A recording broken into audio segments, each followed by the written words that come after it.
선생님들 안녕하세요. 반갑습니다. 이제 원서 접수 기간이 곧 다가오고 있죠. 유초 선생님들 같은 경우에는 얼마 전에 마감된 걸로 알고 있고요. 중등 선생님들 같은 경우에는 곧 이제 최종 티어가 이미 발표가 되었기 때문에 곧 원서 접수가 시작될 것이라고 생각합니다. 그렇다면 이 시기에 가장 우리가 많은 고민을 하고 있는 주제가 소신 지원을 할까 아니면 TO가 많은 지역을 할까를 늘 고민하고 있는 정말 난제 중의 난제인데요. 지금 이 원서 접수 기간에 꼭 이제 선생님들께서 이제는 내가 시험을 볼 지역을 한 군데를 꼭 정하셔야 되기 때문에 이 주제에 대해서 말씀을 드리려고 합니다. 흔히 소신 지원이라고 하는 것은 그 지역의 TO가 굉장히 적습니다. 그런데 그 지역에 내가 살고 있는 연고지라던가 본가가 있다거나 혹은 내가 대학 생활을 했던 그런 대학의 소재지라던가 즉 내가 살고 싶은 지역이에요. 그런데 TO가 굉장히 적어요. 그럼에도 불구하고 내가 지원을 하겠는가 라고 하는 것이 바로 소신 지원이라고 생각하시면 될 것 같습니다. 그러면 우리가 사실 이 소신 지원을 할지 안 할지에 대한 고민을 거의 원서 접수 마지막 날까지 끌고 가게 돼요. 그런데 선생님들 그거 아시나요? 이것이 지역운이라고 하는 것이 있습니다. 그래서 내가 지금 원서 접수를 하는 이 선택이 굉장히 영향을 주게 됩니다.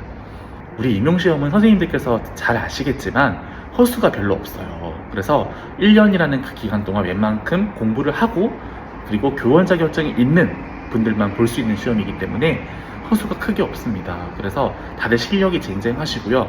엄청난 고인물이시거나 그런 고득점을 늘 하시는 그런 실력자들을 제외한다면 이 정규 분포상에서 성적이 다 중간에 밀집되어 있습니다. 그래서 다들 정말 이 소수점의 그런 점수 차이로 희비가 엇갈리는 시험이기 때문에 굉장히 이 지역 선택에 있어서도 영향을 많이 받을 수밖에 없는데요. 자, 그런데 우리가 왜 TO가 많은 지역에 원서 접수를 하려고 하는 걸까요? 그건 당연히 선생님 우리가 임용시험이 1차 시험에서 합격자 수가 우리가 1.5배수가 합격을 하죠. 대부분의 지역들이. 그렇다면 TO가 적은 지역보다는 당연히 TO가 많은 지역이 1.5배수로 합격하는 그 인원의 수가 더 많아지는 거고, 그러면 내 자리가 혹시나 모를 내 자리가 거기에 있을 수도 있는 거잖아요. 그러면 1차 시험에서 어쨌든 커트라인 점수라도 합격을 해야 2차 시험에서 뭐 막판 뒤집기를 해서 최종 합격을 한다든가 기회를 가질 수 있는 것이기 때문에 무조건 1차 시험에서 합격을 해야 되는 거거든요. 그러다 보니까 우리 마음이 이런 대규모 TO를 가지고 있는 이제 그런 메이저 지역에 우리가 마음이 갈 수밖에 없는 겁니다. 네, 그러면 제 경험을 가지고 사례를 좀 말씀을 드릴게요. 제가 합격했던 해 말고 그 직전 연도에 떨어졌었던 해에 두 곳을 놓고 굉장히 고민을 많이 했었습니다.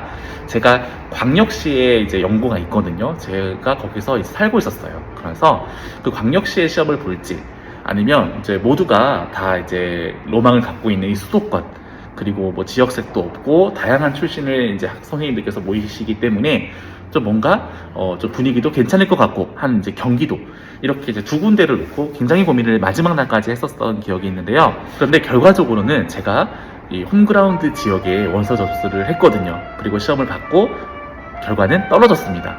그런데 점수를 보니까 제가 응시했던 지역의 점수로 경기도에서는 합격할 수 있는 점수였던 거예요.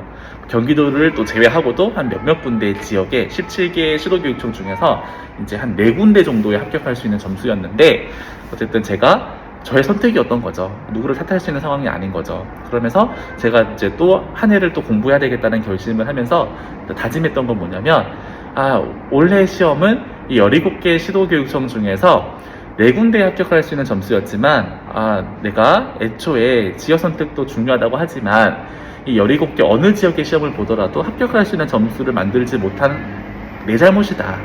그것을 제가 이제 자아성찰을 통해서 인정을 하고 다음에 또 1년을 준비할 때는 내가 어느 지역에 쓰더라도 합격할 수 있는 점수를 만들 수 있는 실력을 길러보자. 그런 생각을 하게 된 겁니다. 네, 그렇게 해서 다음에 시험을 봤을 때는 제 기억엔 한 군데인가 두 군데 빼고는 다 합격할 수 있는 점수를 만들었던 것 같습니다. 그렇게 두 번째는 제가 응시를 홈그라운드로 하지 않고 지금 제가 근무하고 있는 이 수도권으로 오게 되었는데요. 이렇게 지역 선택이 굉장히 중요해요. 그런데 제가 떨어졌었던 해 있잖아요. 그 해에 세종시 같은 경우에는 제가 기억에 TO가 4명이었나? 굉장히 적은 인원을 뽑았던 것 같아요. 그래서 이렇게 되면 사실상 이 수험생의 입장에서는 굉장히 망설여질 수밖에 없거든요. 섣불리 이렇게 원서 접수를 할 수 없단 말이에요. 소수 인원을 뽑는 지역이다 보니까. 그래서 소신 지원하기가 굉장히 껄끄러운데 뚜껑을 막상 열었더니 아마 그 지역이 이 17개의 시도교육청 중에서 거의 최하위의 커트라인 점수였나요? 아마 그랬던 기억이 납니다. 그래서 다들 깜짝 놀랐죠. 물론 마지막에 문을 닫고 들어가신 그 수험생과 바로 위의 수험생 사이에 어느 정도의 격차가 나는지까지는 모릅니다. 어쨌든 그렇게 들어갔다고 하더라고요. 그래서 이렇게 예상을 할 수 없는 것이 우리 임용시험이거든요. 그렇기 때문에 그러면 우리가 어떻게 해야 될까? 이렇게 눈치 싸움이 당연히 치열할 수밖에 없다라는 거죠. 이 지역 선택에 따라서 내가 이제 합격할 점수로 떨어질 수도 있고, 어느 지역에서 떨어질 점수로 내가 응시한 지역에서 합격할 수가 있기 때문에 어떻게 보면 굉장히 억울한 상황인 거잖아요. 나보다 시험 성적이 낮은, 시험을 못 본 분께서 합격할 수가 있는 거예요. 그래서 지역 선택이 굉장히 중요하다라는 말씀을 드립니다. 그리고 또 중요한 이유가 뭐냐면요. 우리가 임용시험이 사실 저도 여러 해를 이렇게 거쳐보면서 드는 생각이, 내가 이제는 어디에 응시를 하고 싶은 걸 떠나서 어디든 합격만 할 수 있으면 좋겠다. 내가 섬에 가든지 산에 가든지 어떻게든 합격만 할 수 있는 지역이면 내가 무조건 응시를 해서 가겠다. 이런 마음이 절박해지다 보니까 생겨요. 너무 절박해서 그런 생각들이 생기는 거죠. 그런데 그렇게 이제 내가 응시하고 싶었던 지역이 아닌 조금은 안정적이다 라고 했던 그 지역에 시험을 봐서 합격을 했다고 하더라도 막상 뚜껑을 열어봤는데 내가 응시하고 싶었던, 예를 들면 광역시도 합격할 수 있는 점수였던 거예요. 예를 들면 그런 이제 상황이 발생하게 된다거나, 그리고 내가 그런 절박한 마음으로 이제 연고도 아닌 지역에 가서 살아봤는데 사실 우리가 직업적인 어떤 그런 자아 실현만 이룬다고 되는 것이 아니라, 사실 뭐 거기서 나의 어떤 워라밸도 즐기려면은 인프라가 어느 정도는 내가 원하는 것들이 있어야 되고, 또 사람을 만나서 뭐 연애도 하고 결혼도 해야 되고, 그러려면 어쨌든 그런 인프라가 있는 곳으로 가야 되는 거잖아요. 그런데 막상 살아보니까 쉽지가 않은 거죠. 그래서 실질적으로 제가 강사 선생님께 한번 들었던 기억이 있는데, 합격하는 그 한 해 합격자들 중에서 상당한 인원이 또 재임용을 보시는 현직 선생님들이라는 그런 얘기를 들은 적도 있거든요. 그래서 이분들이 이제 사실 타시도 전출이라던가 이런 것들이 있지만 사실 쉽지가 않아요. 그런 점수를 쌓고 경쟁을 하고 또 이렇게 시도 간 교류를 하는 것이 그렇게 쉬운 일이 아니거든요. 그러다 보니까 가장 빨리 내가 살고 싶은 지역으로 옮겨가는 방법이 다시 임용을 보는 방법이기 때문에 상당히 많은 선생님들께서 재임용을 보고 계신다라고 들었습니다. 그만큼 지역 선택이 굉장히 중요하다라는 말씀을 드리고 싶습니다. 결론은요, 내가 살고 싶은 지역에 응시하는 것이 정답입니다. 내가 5년이든 10년이든 사실 선생님 학교를 한 4, 5군데만 이렇게 정근을 5년씩 만기를 채워서 다녀도 상당한 교직 경력이 쌓이게 되잖아요. 그래서 내가 그렇게 시간을 들여서 살 수 있는 지역인가 라는 것을 좀 판단을 해보시고, 또 재임용을 보고 이러면 또 힘들잖아요, 선생님이. 결국에는 소신 지원이든 대규모의 TO가 있는 지역을 가든 결론은 그거다. 내가 살고 싶은 지역에 응시 원서를 넣는 것이 맞고 시험을 보러 가는 것이 정답이다 라고 하는 겁니다. 사실 많은 고민들을 하실 거예요.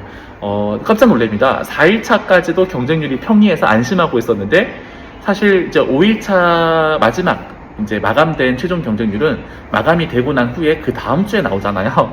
깜짝 놀랍니다. 갑자기 경쟁률이 치솟아 있거든요. 그만큼 선생님들께서 굉장히 눈치 싸움을 많이 하고 계신다는 거예요. 그런데 그러지 마시고 소신껏 첫째 날에 바로 원서 접수를 넣으시고 마음 편하게 공부에 집중하시는 것이 더 현명하지 않을까라고 말씀을 드려봅니다. 끝으로 선생님들께서는 그 1년에 가까운 시간 동안 혹은 그 이상의 시간 동안 또 정말 열심히 치열하게 살아오셨잖아요. 그 힘겨웠던 끈기와 노력의 과정들, 그 시간들을 한번 믿어보시고, 정말 이 순 공부 시간 10시간을 채우면서 앉아 계셨던 그 노력과 끈기라는 것이요, 누구나 할 수 있는 거지만 또 아무나 할 수는 없는 실로 엄청난 재능이거든요.